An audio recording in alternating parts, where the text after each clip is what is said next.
without Mecca, everything else comes crashing down. We've got to look and see what's going on with Mecca. Why is Mecca so important? Because it still exists today, therefore it can still be researched today. But remember, Islam is dependent on three things: the book, the man, and the place. The book is the Quran, the man is Muhammad, and the place is Mecca. It's like a stool with three legs. If you start to attack one of the legs and it begins to wobble, the other two begin to wobble as well. If you shut down Mecca and destroy the leg of Mecca, then the other come cascading around. Because it doesn't matter what Muhammad you find, it's not the Muhammad from Mecca. It doesn't matter what Quran you find, it's not the Quran from Mecca. And if it's not the Quran from Mecca or Muhammad from Mecca, then where's it from? It's no longer Islamic. Can you see why we start with Mecca? You've got to shut down Mecca. So let's do that.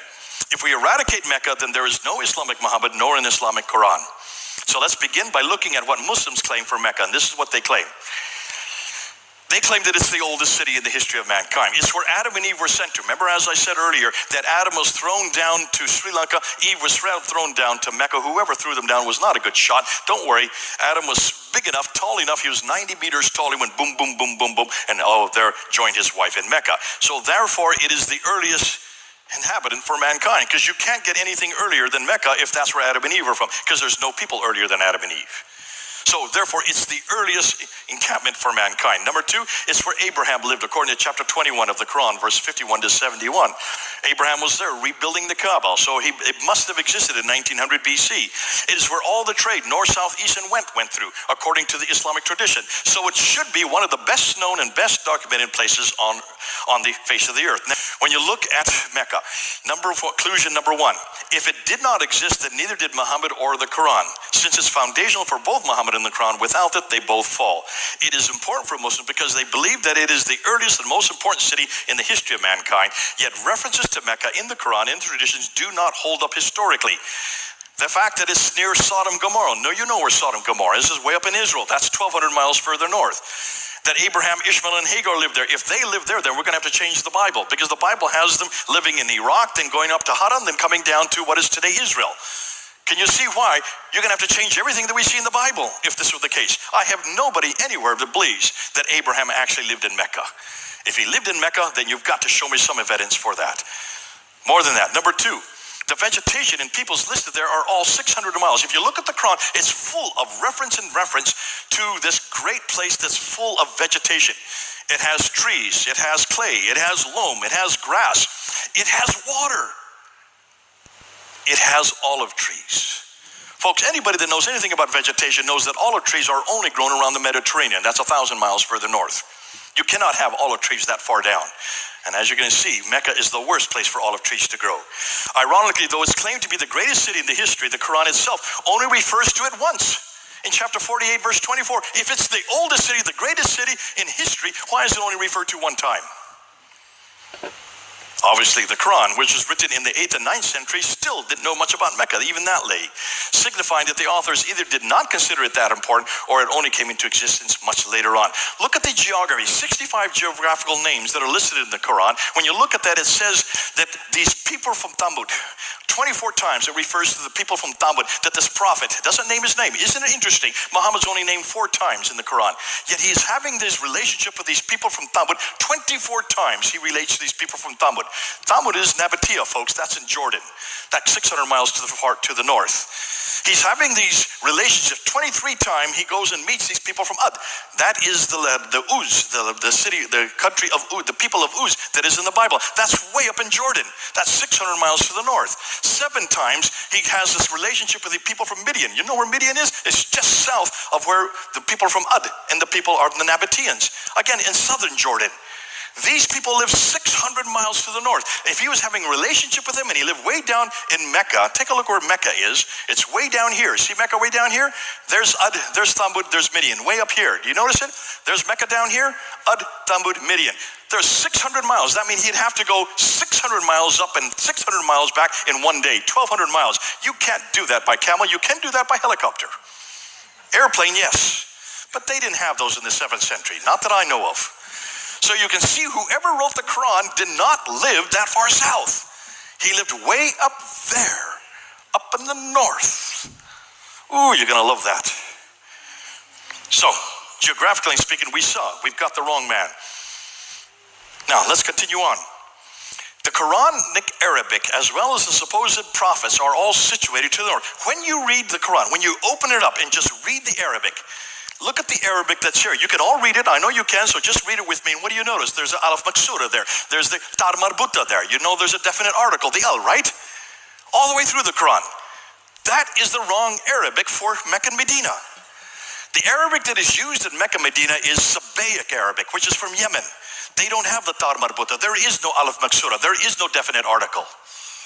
This Arabic is from what is today Jordan, 600 miles to the north. Have I not said that already? All the geographical locations are up there, so is the Arabic. It's the wrong Arabic for that part of the world. Let's continue on. Mecca is where Muslims contend that between 70 to 300 prophets are buried. And when you die, you are buried within 24 hours. If that is the case, they're all buried around the Kaaba, it says. And they're all buried in a kneeling position so they can be preserved and keep praying. If that is the case, they're still preserved today. Yet look at all of the construction that's going on in Mecca today. When you look at Mecca today, look at all these towers. Look at that big clock tower, the fourth highest building in the world. There it is right there, looking down onto the Kaaba. There's the Kaaba and there's the clock tower. The fourth highest building in the world. Look at all these cranes. Look at all these buildings. 62 skyscrapers. When you build skyscrapers, you've got to dig deep foundations, do you not? And when you dig deep foundations, you come across artifacts, do you not? And the archaeologists show up. They start licking their lips, because that means you're going to find all these artifacts that start to recreate the history of the city. We've asked the archaeologists who live in Mecca, what have you found? And they look down at their shoes. Not a thing. They've not found a thing there. Oh, they did find ruins from an Ottoman fort from the 13th century AD. Not BC, but AD. That's only 700 years ago. Can you see why no one wants to talk about this? And that's why they're now building all these buildings to cement the whole case over. If you look here, they have now destroyed Khadija's house, the wife of Muhammad. They destroyed her house. They destroyed right there is where the Muhammad was born. There's Khadija's house. There's where Muhammad was born right there. They're destroying all these so that they're covering up with cement so no one can ask this question. You cover up the evidence with cement because they know there's nothing there. Absolute nothing there. They have to find 300 prophets. They can't even find one. When you then ask the surrounding nations, now Dr. Patricia Corona was head of department at Oxford University. She wrote a book called Meccan Trade and the Rise of Islam. Now this woman reads and writes 15 archaic languages. She reads Akkadian, she reads Nabatean Aramaic, she reads Syro-Aramaic, she reads languages you've never even heard of before. She's one of the only ones in the world that can read these languages. Hugely, hugely important. And so she decided to go back to the original documents to ask, where is this Mecca that you're all talking about? Which is a pretty important question to ask, isn't it? If it's the oldest city in history, it's where Abraham lived, it's for the center of trade, north, south, east, and west. So she went down to the southern part down here. She went to the Hadramat and she went to the Himyar. No one had heard about that. She read the original documents. She went to the Hadramat area. No one had heard about it. She went and asked the Persians. She went and asked the Romans. She went and asked the Assyrians. She went and asked of all these great empires. Not one word about Mecca in any of them. She went and asked the Nubians over here, and she went up in the Nabateans. She went to all the surrounding nations, read all their original documents, and could not find one reference to Mecca in any of their documents. She wrote her book, Meccan Trade and the Rise of Islam, in 1987, got death threats from Muslims there at Oxford University, had to move up to Cambridge. How devastating this critique was. She went and looked at all the other insignificant towns that were there around Mecca and said, well, listen, maybe these towns were not known about either. Maybe it's just because that part of the world was just not known. So she went to Aden, she went to Najran, she went to Taif, she went to Yathrib, she went to Khaybar, she went to Tabuk, she went to Petra, she went to Gaza, all these insignificant towns that are right surrounding Mecca up on the western plateau, and she found references to every one of them that go all the way back to 300 BC. Every one of these towns was well known. Not one word about Mecca. What does that tell you? It just has no history. There's nothing historical about it. And the reason, when she looked at the trade routes, and she went and looked to try to find the trade route, that's why she wrote the book. She noticed that all the trade routes, if you look and see, they're all on the western plateau. Look at this picture here. There you can see. There's Sana, there's Najran, there's Taif, there's Yathrib, Tabuk, Khaybar, there is Gaza. Notice they're all up on the western plateau. That's where the water is. Where's Mecca? You can see it's off the Western Plateau, 3,000 feet off. Why would you go down to a little hamlet that has no water if you have camels? No wonder, it's not on the trade route. That's why no one's heard of it. Up to 741 AD, no historian nor geographer had ever referred to the city. She went to look at Ptolemy. Now, Ptolemy is the great geographer of the Arabia. He wrote his book in the 2nd century AD, and he wrote all about Arabia. So she went to look at his book, and she went to look at the maps. She went map after map after map that recreated what Ptolemy had said. And what was conspicuously missing on every one of these maps, what was conspicuously missing on his geography of Arabia was the city of Mecca. Not one reference to it. Proving even as late as the 2nd century AD, there was no reference to this city.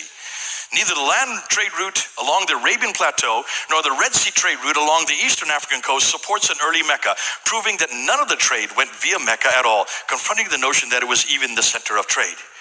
And why? Here's the reason why no one has heard of it. Just 2 words: no water. Just look at that picture of Arabia. There's Mecca and Medina. See it there? Mecca and Medina, right in the middle. It's in the middle of a desert. If there's a desert, there's no water. No water, no food. No food, no people. No people, no towns. No towns, no city. No cities, no history. No civilization at all. How long did it take me to say that? 5 seconds. That's all you need to say. If there's no water, there's no food. There's no food, there are no people. No people, no towns. No towns, no cities. No cities, no history. No civilization. No wonder no one's ever heard of Mecca. It's in the wrong place. You can't have a history without water. And that's why everything we're finding in the Quran, in all the traditions, is way up north. Why? Because that's where the water is. Mesopotamia, the land of the 2 rivers. Everything is up in the north, 600 to 1,000 miles further north, or down in the south, because that's where the water is.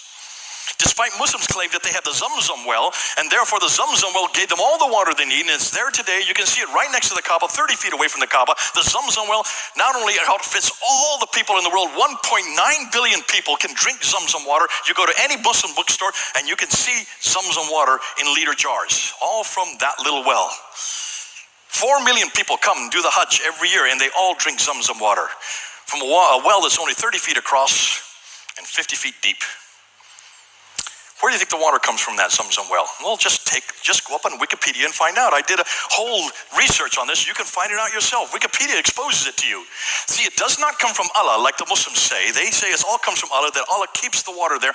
No, it doesn't. It has pipes going into it, pipes coming out of it. Just follow the pipes. They go up to these big holding tanks, 11 of the largest tanks in the world, right up there in Mecca, 11 of them holding this water, putting in perfume into the water, and follow where those pipes come from, because you want to see where they get the water from the holding tanks? Just follow the water. It goes down to Jeddah, and it goes down to these desalination plants that you see right there. 27 of these desalination plants. None of it comes from Allah. They're made by Bechtel Corporation, Kansas City, United States. We supply the water. This has nothing to do with Islam. It doesn't even have anything to do with Allah. Thank God for America. Because of Mecca's water problem, Queen Zubaydah had built an aqueduct in 1801. They had such a problem that even as early as the 9th century, they had to build an aqueduct to support the water. Now, what about the Hajj? When you get to the Hajj, you notice when Muslims do, well, the first thing they do is they circumambulate that square building there. That's called the Kaaba. What does Kaaba mean? Well, it's in Hebrew as well. It means cube. That's what it means in Arabic, in Aramaic, in Syriac, and also in Hebrew. It's the same word. They all come from the same root. Well, where do you think the original cube is? In order to find the original cube, you need to go to Jerusalem. That's where the first cube is. That is where the Holy of Holies is called the Kaaba in Hebrew. And what did the Jews do whenever they came on pilgrimage to Jerusalem? They circumambulated 7 times going counterclockwise, right? Isn't that exactly what the Muslims are doing? Circumambulating 7 times counterclockwise? No Muslim knows why they're doing that. I'll tell you why they're doing it. They're just copying the Jews. It was in Jerusalem. After they circumambulate 7 times, what do they then do? They then run back and forth between these 2 mountains, Safa and Marwa, right there, 7 times. 7? Why number 7? That's the perfect number in Hebrew, right? But notice Safa and Marwa, are those mountains? There's a picture of it. There's another one. Are those mountains? No, they're just rocks, 20 feet high. Children can climb on those. That's Safa, that's Marwa. Obviously, these are not the original Safa and Marwa. This is not where Hagar went to look for water, between the 2 mountains to look for water. When she finally comes back where Ishmael is, there's the water coming out of the ground, and she says, stop, stop, zum, zum. That's why it's called Zamzam well. Stop, stop. to understand where those come from, where those are originated. Those are not the originals. Those are nothing more than facsimiles. Possibly they came from Petra, but the real place they come from is Mount Scopus and Mount Moriah. Mount Moriah is where the Temple Mount is. That's where the Kaaba, the original Kaaba, is. That's where the Jewish pilgrims would come and circumambulate 7 times going counterclockwise. Then they go down to the Kidron Valley, come back to Mount Scopus. Those really are mountains. They're still there today.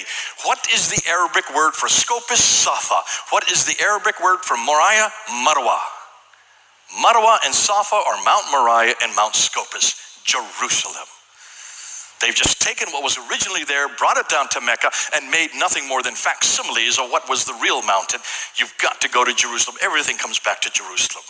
Isn't that interesting? All the different practices they do comes from Jerusalem. No mosque had a Qibla.